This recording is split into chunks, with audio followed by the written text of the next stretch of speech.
Good morning दोस्तों, Magadh IAS में आपका स्वागत है। जैसा कि आप देख रहे थे, हम बौद्ध धर्म के बारे में पढ़ रहे थे। इसके पिछले वीडियो में हमने बौद्ध धर्म और जैन धर्म के उत्पत्ति के कारण को समझाया था और बौद्ध धर्म के थोड़ी सी हमने जानकारी दिया था, जैसे कि बुद्ध भगवान का जन्म कहाँ हुआ, माता पिता कौन थे। तो ये सब छोटी छोटी बातों के बाद अब हम आते हैं थोड़े से विस्तार रूप में। हम देखते हैं कि और बौद्ध धर्म से संबंधित क्या क्या चीज़ें हैं, उनकी जीवनी क्या है, जिनसे सवाल पूछा जाता है। सिविल सर्विस में बौद्ध धर्म से सबसे ज़्यादा जो सवाल पूछे जाते हैं उनकी फिलॉसफी से पूछी जाती है। उनके जीवन की घटनाओं से संबंधित कोई सवाल नहीं है, सिर्फ और सिर्फ उनकी फिलॉसफी, उनका दर्शन शास्त्र क्या था, उनके सिद्धांत क्या था, यहाँ से सवाल पूछे जाते हैं और उनसे संबंधित कुछ कला से संबंधित सवाल पूछे जाते हैं। वो सब हम विस्तार रूप से देखेंगे। तो आइए कल के ही वीडियो को हम आगे बढ़ाते हुए आगे देखते हैं। तो हमने देखा था कि भगवान बुद्ध का जन्म हो गया था। उनका जन्म कपिलवस्तु में हुआ था, लुम्बिनी वन में ही उनका जन्म हुआ था। जन्म होने के पश्चात उनकी माता की मृत्यु हो गई, तो उनकी सौतेली माता ने पालन पोषण किया, उन्हें बड़ा किया।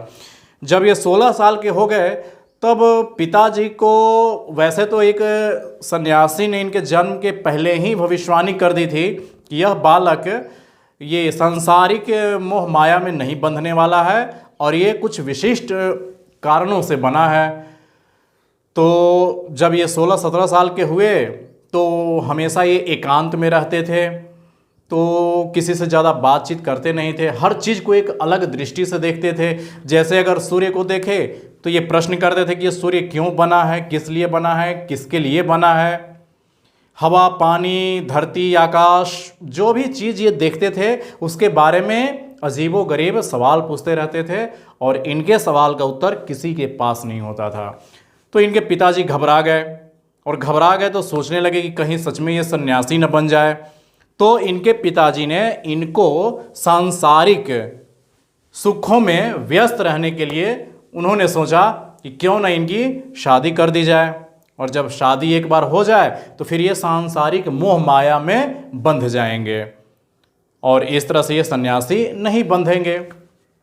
लेकिन कहा गया है कि जो ऊपर वालों ने सोच करके भेजा है तो नीचे वालों में क्या औकात कि वो किसी के दायरे में बंध के रह सके। तो न चाहते हुए भी इनकी 16 साल की उम्र में यशोधरा नाम की युवती से विवाह कर दिया गया और न चाहते हुए भी इनका एक बच्चा भी हो गया जिनका नाम राहुल रखा गया। अब ये और सांसारिक मोहमाया में फंस गए, तो अब ये सोचने लगे कि अब क्या किया जाए कि हम इस जंजाल से मुक्त हो। रात दिन यही सोचा करते थे। फिर एक दिन इन्होंने फैसला किया कि नहीं, अब हम घर से निकलेंगे, बिना गृह त्याग किए हुए कोई हम जो सोच रहे हैं वो कर नहीं पाएंगे। तो ऐसे ही सोचते सोचते ये जब विवाह करके आए तो उसी समय से इनको असली ज्ञान प्राप्त हुआ। वैसे भी अगर आप शादी करेंगे तभी आपको असली ज्ञान प्राप्त होगा, ये करके एक बार देखिएगा। तो ये अपने जीवन काल में ये 4 चीज़ें हमेशा देख करके सोचने लग जाते थे। कौन कौन से चीज़ों को ये देखते थे? एक वृद्ध पुरुष को देखते थे तो ये सवाल करते थे कि लोग वृद्ध क्यों हो जाते हैं, बूढ़े क्यों हो जाते हैं, हमेशा बालक या जवान क्यों नहीं बने रहते हैं। दूसरा, ये रोगी को देखते थे कि क्या ये रोगी कैसे रोगी बन जाता है। इसके बाद इनको एक शव दिखा, लाश दिखा, तब ये सवाल करते थे कि आखिर आदमी मर क्यों जाता है, मरने के बाद शरीर को क्या होता है। और सबसे अंत में इन्होंने एक सन्यासी को देखा और सन्यासी को देख करके ये सबसे ज़्यादा प्रभावित हुए। फिर इन्होंने अपना निष्कर्ष निकाला कि पूरे संसार में कोई सुखी इंसान नहीं है और सभी दुखों का कारण है इच्छा। अगर आपके मन में कोई इच्छा है और वो उसकी इच्छा की पूर्ति नहीं हो रही है तो वो दुख है। सारे दुखों का कारण इच्छा ही इच्छा है। तो ये उन्होंने अपना फिलॉसफी समझाया। तो तब इन्होंने 29 वर्ष की अवस्था में ये गृह त्याग करने का निर्णय लिया अब अपनी बीवी को, बच्चों को छोड़ करके ये कैसे जंगल में चले जाएं। बहुत कठिन समस्या इनके सामने उत्पन्न हुई। लेकिन वही लोग दुनिया बदलते हैं जो खुद के निर्णय पे अटल होते हैं। तो इतिहास वही लोग बनाते हैं। तो ये इतिहास इन्होंने बनाया। एक रात की बात है, जब पति और पत्नी और बच्चे इनके सोए हुए थे, तो रात में ये चुपके से पिछले दरवाजे से ये निकल आए। और इनका एक सारथी था छंदक, इनका एक सेवक, और इनका घोड़ा का नाम था कंठक। ये दोनों को साथ लिए हुए महल अपना छोड़ दिए। सारे सांसारिक रिश्तों नातों को, सारों को इन्होंने छोड़ दिया और ये पहुंच गए एक नदी के किनारे। तो यहाँ से ये निकले, कपिलवस्तु से निकले, और कपिलवस्तु से निकल करके एक यहाँ पे नदी बहती थी, उस नदी के किनारे पहुँचते ही इनके घोड़ा इनका मर गया। जैसे ही इनका घोड़ा मर गया तो अब इन्होंने कहा कि अब हम यहीं से पैदल अब जाएंगे। तो उस नदी में इन्होंने स्नान किया और अपने जितने राजसी वस्त्र पहने हुए थे, सारे राजसी वस्त्र को इन्होंने उतार दिया और अपने सेवक को दे दिया। और सेवक को कहा कि तुम घर चले जाओ और किसी को बताना नहीं, नहीं तो लोग पीछे पीछे हमारे यहाँ आ जाएंगे। तो यहाँ से ये निकले। तो जब गृह त्याग किए तो ये कहलाया महाभिनिष्क्रमण कहलाया। और यही 4 चीज़ों को देख करके ये गृह त्याग किए। फिर इनका प्रतीक चिन्ह बन गया घोड़ा। फिर गृह त्याग के बाद ये अनोमा नदी पहुँचे। अनोमा नदी यहीं पर था। फिर यहीं पर उन्होंने अपने सारे कपड़े उतार कर पीला वस्त्र धारण किया, इसलिए यह स्थल उनका प्रवज्या स्थल कहलाया। अनोमा नदी प्रवज्या स्थल कहलाया। कई बार एग्जाम में ये पूछा जाता है प्रवज्या स्थल क्या है। तो वो स्थान जहाँ पर बुद्ध भगवान अपने सांसारिक मोह माया राजसी वस्त्र को उतार कर एक सन्यासी के वेश में यहाँ से अपना जीवन को शुरुआत किया, तो वही प्रवज्या स्थल कहलाया इनका। अब ये भटकने लगे। भटकते भटकते भटकते ये पहुँच गए राजगीर पहुँच गए। ये भटकते भटकते राजगीर पहुँच गए। कहाँ से? कपिलवस्तु से भटकते भटकते और राजगीर पहुँच गए। राजगीर कहाँ है? बिहार में है। हमारे प्यारे राज्य बिहार में है। राजगीर पहुँच गए। ऐसे ही भटक रहे थे तो एक सन्यासी इनको मिला और सन्यासी ने पूछा इनसे कि क्यों बालक, क्यों भटक रहे हो? तब इन्होंने कहा कि गुरुजी, हम सत्य की खोज में भटक रहे हैं। सत्य क्या होती है ये हमें जानना है। तो ये उन्होंने कहा कि ठीक है बच्चा, हम भी कुछ सत्य जानते हैं, आओ कुछ हमसे भी। हाँ, इनके जो दूसरे सन्यासी मिले उन्होंने इनको कहा कि बच्चा हमसे भी कुछ सीख लो, हम भी कुछ सत्य के बारे में जानते हैं, कभी ना कभी काम आ ही जाएगा। बुद्ध भगवान बोले कि गुरुजी, हम यही चीज़ की तो तलाश में निकले हुए हैं कि दुनिया भर की अच्छी अच्छी चीज़ें हमें जहाँ से मिल जाए हम सीखने के लिए तैयार बैठे हैं, आप हमें सिखाइए। तो इनके जो दूसरे गुरु हुए इनको योग क्रिया सिखलाया। योग क्रिया इनको सिखलाया। तो ये इनके दूसरे गुरु बन गए, रुद्रकराम पुत्र। ये इनके दूसरे गुरु बन गए। पहले गुरु अलार कलाम, दूसरे गुरु रुद्रकराम पुत्र। और ये दोनों कहाँ पर हैं? राजगीर में ही इनको भी मिले हैं। तो इनको योग क्रिया सिखाया गया। अब मैं आपसे सवाल पूछता हूँ, योग का मतलब क्या होता है? आज ये शब्द बहुत ज़्यादा चर्चाओं में बना हुआ है। योग का मतलब क्या होता है? योग का मतलब होता है जोड़ना। ये तो आप सभी जानते हैं योग। तो ये जोड़ना मतलब प्लस। किसको जोड़ना है भाई? कौन से 2 चीज़ों को जोड़ना है? तो जोड़ना है तन को, जोड़ना है मन से जोड़ना है। जिस दिन आपका जहाँ तन है, शरीर है, उस दिन अगर वहाँ मन रहे तो समझ जाइए कि आप योग क्रिया कर रहे हैं और आप सफलता आपको पाने में देर नहीं लगेगी। लेकिन होता है उल्टा। आप होते तो हैं, आप स्टडी रूम में पढ़ाई करने के लिए किताब खोल के बैठे होते हैं, तन तो वहाँ होता है, लेकिन मन कहीं दूसरी दुनिया में विचरण करते रहता है कि काश ऐसा हम होते तो वैसा करते। 90% स्टूडेंट के साथ यही बीमारी है। पढ़ने के लिए रहते तो हैं क्लासरूम में, लेकिन उनका मन कहीं और भटकते रहता है। इसके वजह से पढ़ाई ठीक से हो नहीं पाती है। तो यही इनको सिखाया गया कि जहाँ पर आपका तन है, जहाँ आपका शरीर है वहीं पर मन होना चाहिए। और जिस दिन ये दोनों एक साथ जुड़ गया उस दिन आपको सफलता मिलते देर नहीं लगेगी। और यही आपको हर समय अपने पढ़ाई रूम में करनी चाहिए, हर जगह पे करनी चाहिए। अगर आप खेल के मैदान में हैं तो खेल के मैदान में वहीं पर तन है, शरीर है, वहीं पर मन होना चाहिए। ऐसा ना हो कि खेल के मैदान में आप गए हुए हैं और मन कहीं और पैसा कमाने के चक्कर में लगा हुआ है कि वहाँ ऐसे करते तो ऐसा होता। अगर आप सिनेमा हॉल में हैं तो आपका तन तो सिनेमा हॉल में है लेकिन मन कहीं और विचरण कर रहा है, तो ऐसा नहीं होना चाहिए। अगर सिनेमा हॉल में है तो वहाँ आपको पूरी एकाग्रता के साथ मन लगाना होगा उस जगह पे लिए। यही है योग क्रिया है और यही 21 जून को योग दिवस मनाया जाता है। तो तन और मन को एक साथ जोड़ना है आपको।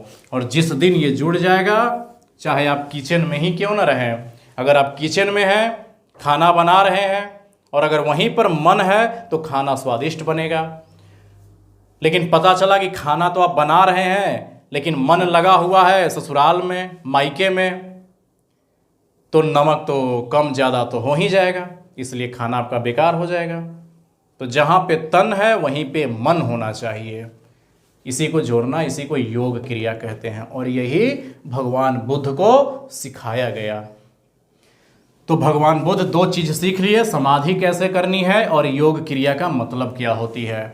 जब ये यहाँ राजगीर में सीख लिए तो अब इन्होंने सोचा कि चलो अब कहीं बैठ करके इन दोनों का जुगाड़ किया जाए, दोनों को अब किया जाए। यानी कि एक जगह हम समाधि लेंगे और वहीं पर तन मन को जोड़ेंगे, यानी कि वहीं पर हम योग क्रिया करेंगे। तो इन्होंने सोचा कि क्यों ना राजगीर में ही बैठ करके किया जाए। फिर इनके मन में विचार आया कि हो न हो हमारी पत्नी व्याकुल होगी और फिर कहीं हमें ढूंढ न ले। तब इन्होंने अपना रास्ता बदल दिया और ये पहुंच गए, राजगीर से पहुंच गए गया। ये राजगीर से पहुंच गए गया। गया पहुंचे तो इनको 5 गो व्यक्ति दिखाई दिए। तो इन्होंने सोचा कि चलो कुछ हम जो ज्ञान प्राप्त किए हैं चलो उन 5 को सिखा देते हैं। तो जैसे ही ये उन 5 को कुछ उपदेश देना शुरू किए, उन 5 ने इनको गाली देना शुरू कर दिया कि बीवी बच्चों को छोड़ करके तुम हमें ज्ञान सिखाने आए हो। सबसे बड़ा ज्ञानी तो वो है जो गृहस्थ आश्रम को अपनाए, गृहस्थ जीवन को जिए। तुम वही चीज़ को छोड़ करके भाग करके यहाँ सन्यासी बने हो और तुम हमें ज्ञान सिखाओगे। वो 5 इनसे ज्ञान नहीं प्राप्त किए, इनका मन दुखी हो गया। फिर इन्होंने कहा कि तो ठीक है, कोई बात नहीं है। तब इनको दिमाग में आया कि नहीं, अभी हमें और ज्ञान की ज़रूरत है अभी। तब ये और ज्ञान प्राप्त करने के लिए गया से चले आए। यहीं पर है बोध गया। तो ये बोध गया पहुंच गए। तो ये बोध गया में पहुंच गए, बोध गया। तो ये बोध गया में एक पीपल के वृक्ष के नीचे इन्होंने अपना समाधि लगा दिया और समाधि लगा करके अपना योग क्रिया प्रारंभ कर दिया इन्होंने। तो ऐसे ही घूमते घूमते इनकी 35 साल की अवस्था हो गई थी। फिर पीपल वृक्ष के नीचे जब बैठे हुए थे ये 40 दिन गुजर गया, 41 दिन गुजर गया, 42 दिन गुजर गया। 43वें दिन एक उसी जंगल में एक सुजाता नाम की लड़की आती थी जंगल में लकड़ी बीनने के लिए। वो रोज़ इनको देखती थी और देखते देखते वो ये सोचने लगी कि 40 दिन 42 दिन हो गया, कुछ खाए पिए नहीं है, कैसे ये जिंदा है, मरने के कगार पे आ गए हैं। तो उनको दया आ गई उस लड़की को और उस लड़की ने उनके लिए खीर बनाकर ले आई एक दिन। तो इन्होंने, उस लड़की ने क्या एक कोटेशन बोला, एक डायलॉग मारा इन पर। डायलॉग ये उन्होंने कहा उस लड़की ने कि वीणा के तार को इतना ढीला मत छोड़ दो कि इससे आवाज़ ही न निकले, और ना ही वीणा के तार को इतना कस दो कि ये तार टूट जाए। जब ये बात उन्होंने सुनी, बुद्ध भगवान ये बात को सुने कि वीणा के तार को इतना मत ढीला छोड़ दो कि उससे आवाज़ ही न निकले, और वीणा के तार को इतना कस दो कि तार ही टूट जाए। तो इससे अच्छा है कि दोनों के बीच का मार्ग अपनाना चाहिए। कहने का मतलब ये था कि आप अपने शरीर को इतना कठिन तपस्या में उलझाए हुए हैं और मर गए तो फिर क्या होगा। तो बुद्ध भगवान को लगा कि हाँ, वास्तव में अब हमको ज्ञान प्राप्त हो गया। इन्होंने अपना आँख खोला और उस लड़की ने इनको खीर खिलाई और अपने आप को घोषणा कर दिया इन्होंने कि हमें निर्वाण प्राप्त हो गया, यानी कि हमें सर्वोच्च ज्ञान प्राप्त हो गया। और इस सर्वोच्च ज्ञान का नाम दिया गया मध्यम मार्ग नाम दिया गया। तो ये कहाँ, राजगीर से उरुग्वेला पहुँचे, यहाँ 5 उपासकों से मिले और वही शिक्षा ग्रहण करवाए, नहीं उन्होंने शिक्षा के लिया। फिर यह निरंजना नदी फल्गु नदी के तट पर, यहीं पर पीपल वृक्ष के नीचे इन्हें सर्वोच्च ज्ञान की प्राप्ति होती है 43वें दिन, यानी कि 29 साल की अवस्था में तो ये निकल गए थे, भटकते भटकते 6 साल और भटके, तो 35 साल प्लस 43वें दिन इन्होंने ज्ञान की प्राप्ति हो गई उस वृक्ष के नीचे, पीपल वृक्ष के नीचे। तो उस वृक्ष का नाम दे दिया गया बोधि वृक्ष। और वो वृक्ष आज भी गया में अपनी 5वीं पीढ़ी या 6ठी पीढ़ी वो उस वृक्ष का हो चुका है और आज भी वो वृक्ष है वहाँ पे। तो जब इनको सर्वोच्च ज्ञान की प्राप्ति हो गई तो अब इन्होंने सोचा कि भाई अब हमें ज्ञान तो प्राप्त हो गया है, अब जब तक हम अपने ज्ञान को दूसरे ज्ञान को नहीं बांटेंगे तब तक हमारे ज्ञान का कोई मतलब नहीं है। फिर इन्होंने अपने ज्ञान प्राप्त जो किए उसको बताने के लिए सबसे पहले इन 5 जो इनको गाली देकर भागा था उनको खोजने लगे कि कहाँ गया वो 5। तो खोजते खोजते ये पहुँच गए, बोध गया से पहुँच गए कहाँ, सारनाथ। यहाँ पे सारनाथ है और ये सारनाथ पहुँच गए। और फिर ये अपने 5 उपासकों को ढूंढे और फिर ये उनको वहाँ पे उपदेश दिया। इसलिए कहा जाता है भगवान बुद्ध का प्रथम उपदेश कहाँ पर हुआ, सारनाथ में। शिक्षा ज्ञान कहाँ प्राप्त किया इन्होंने, बोध गया में, लेकिन बोध गया में इन्होंने उपदेश नहीं दिया। कहाँ दिया ये इन्होंने, सारनाथ में दिया। ये देखते हैं अभी और आगे है। आइए अब हम देखते हैं कि बुद्ध भगवान को ज्ञान प्राप्त हो गया। अब ज्ञान प्राप्त हो गया तो क्या ज्ञान प्राप्त हुआ, अभी तक दुनिया जानती ही नहीं है कि उनका ज्ञान प्राप्त क्या हुआ। लेकिन वो अपने आप को अब बुद्ध कहलाने लगे। जैसे ही उनको ज्ञान की प्राप्ति हुई, कहाँ पर ज्ञान की प्राप्ति हुई, बोध गया में, निरंजना नदी के किनारे। और वृक्ष, पीपल का वृक्ष जो अब बुद्ध के नाम से वो प्रसिद्ध हो गए, तो बोधि वृक्ष कहलाने लगा। तो बोधि वृक्ष तो पहले बचपन का नाम गौतम था, अब ज्ञान प्राप्त हो गया, बुद्धि हो गई, तो बुद्ध कहलाने लगे। और भी कई सारे उनके नाम हैं। तो जैसे ही अब उनको ज्ञान प्राप्त तो बोध गया तो हो गया, लेकिन अब ये यहाँ पे रुके नहीं बोध गया में। अब ये वो ढूंढने लगे उन 5 शिष्य को जो इनको राजगीर में मिला था। आपको याद होगा राजगीर में इनको 5 इनके शिष्य मिले थे इनको, जिनको ये पहली बार शिक्षा देना चाहते थे, लेकिन वो शिक्षा या उपदेश ग्रहण करना नहीं चाहता था। तो अपने ज्ञान प्राप्त करने के बाद वही 5 शिष्य को ये ढूंढने निकल पड़े। और ढूंढते ढूंढते ढूंढते ढूंढते ये बोध गया से मगध साम्राज्य होते होते ये पहुंच गए सारनाथ। इनको पता चला कि सारनाथ में ही वो 5 शिष्य रहते हैं। लेकिन 5 शिष्य को मिलने से पहले एक व्यापारी के यहाँ ये ठहरे, रुके। तो उस व्यापारी ने इनसे कहा कि भगवान हमें कुछ ज्ञान दीजिए, कुछ सद्गति प्राप्त हो हमें।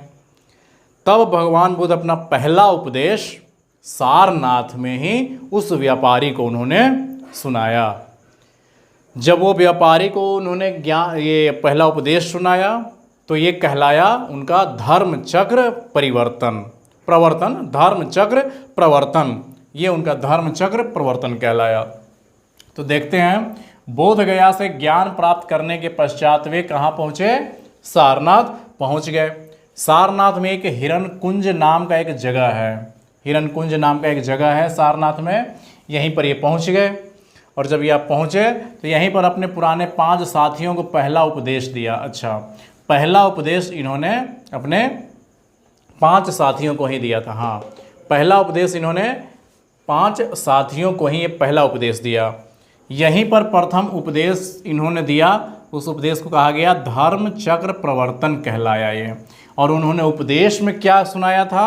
सर्वजन हिताय सर्वजन सुखाय, जिसका पालन आज भी हम करते हैं। तो सर्वजन हिताय सर्वजन सुखाय यानी सबका हित करो और सबका सुखी रहने का मार्ग बताओ और सबको हमेशा सुख रखने का, सुख देने का हमेशा प्रयत्न करना चाहिए। ये उनका पहला उपदेश था। जब उपदेश उन्होंने दे दिया तब उनके मन में एक विचार आया कि क्यों न एक हम संघ बनाते हैं, यूनियन बनाते हैं।